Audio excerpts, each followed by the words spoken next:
पेड़ गिर रहे हैं, इकोसिस्टम टूट रहे हैं और हमारा इंफ्रास्ट्रक्चर भी टूट रहा है। दोस्तों, फसलें फैल रही हैं और पानी की कमी है।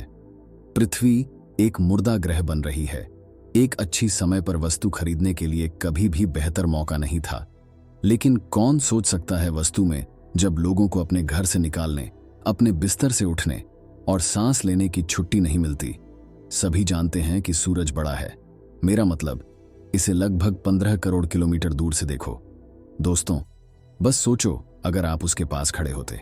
छोड़ो, सूरज हमारे पूरे सौर मंडल की भारी मात्रा का हिस्सा है और हमारे अपने ग्रह, जो हमारी पृथ्वी है, जिसे सबसे अधिक घनाई वाला ग्रह भी कहा जाता है, सूरज से 1 मिलियन गुना छोटा है। दोस्तों, अगर पृथ्वी सूरज की तरह बड़ी होती तो हमारा पूरा ग्रह का मंचन कैसे फैलता।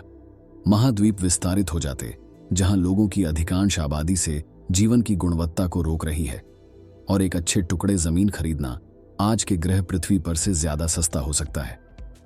लेकिन अब हमें यह भी सोचना होगा कि हमारे ग्रह के सारे जलाशय को अधिक क्षेत्र ढंकने की जरूरत होगी। इसका मतलब है कि झील, नदियां और सागर भी कम गहरे हो जाएंगे, जिससे उन्हें अधिक संभालने और सुरक्षा के लिए सूखने का खतरा होगा।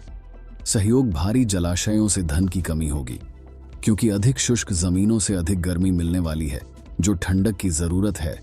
सागर जीवनों के लिए खतरनाक हो सकता है। दोस्तों, और छोटे जल स्रोतों के सूखने के साथ ही जीव जंतु को नए स्थल पर जाना पड़ेगा या फ्रेश पानी के लिए कहीं दूर जाना पड़ेगा, जो कि उन्हें भी खतरे में डाल सकता है। हम इंसान भी एक समान खतरे में होंगे। यदि हमारे पास हो सकता है तो हम मुकाबले के लिए उपलब्ध सीमित फ्रेश पानी के लिए लड़ने लगेंगे। हमारे खेती फसलों का भी उत्पादन कम हो जाएगा।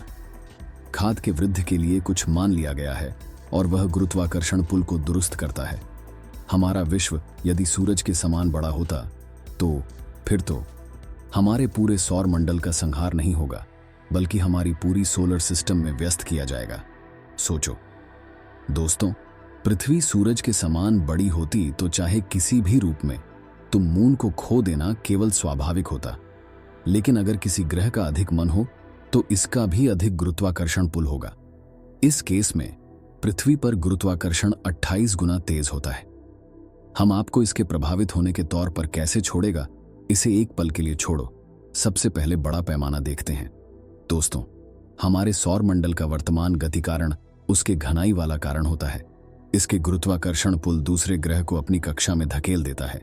अब सूरज और पृथ्वी दोनों अपने अपने 49% भाग से सौर मंडल के कुल मंचन का हिस्सा होंगे। क्या यह किसी प्रकार का दोहरा सिस्टम का परिणाम देगा, जिसमें सूरज और पृथ्वी एक दूसरे के चरण में घूमेंगे? इस नए दुश्मनी का दूसरे ग्रहों के चक्कर पर क्या प्रभाव पड़ेगा?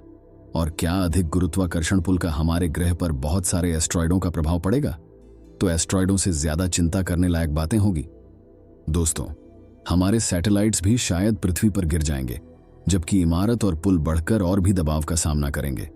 सिर्फ मोटे पेड़ ही जो जमीन के करीब हैं वह खड़े रह सकते हैं, लेकिन ऐसा लगता है कि अधिक भार को उठाने की कोई और चीज भी हो सकती है। आप बड़ी मात्रा में भारी होंगे और शायद आप कहीं भी चल नहीं सकते।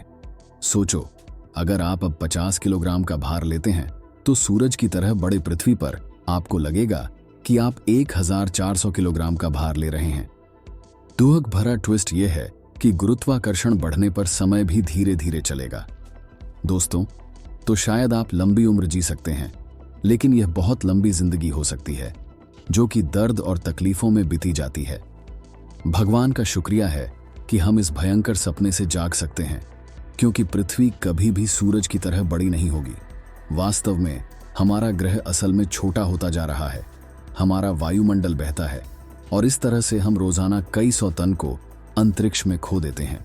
तो दोस्तों, एक अच्छी गहरी सांस लो और खुशियों में रहो कि यह आसान है। हमेशा अनुप्रास्त लेना अच्छा नहीं होता और बड़ा हमेशा बेहतर नहीं होता, लेकिन फिर भी अगर सूरज पृथ्वी से छोटा होता तो जीवन कैसा होता? दोस्तों, आप देख रहे हैं कैसा होगा।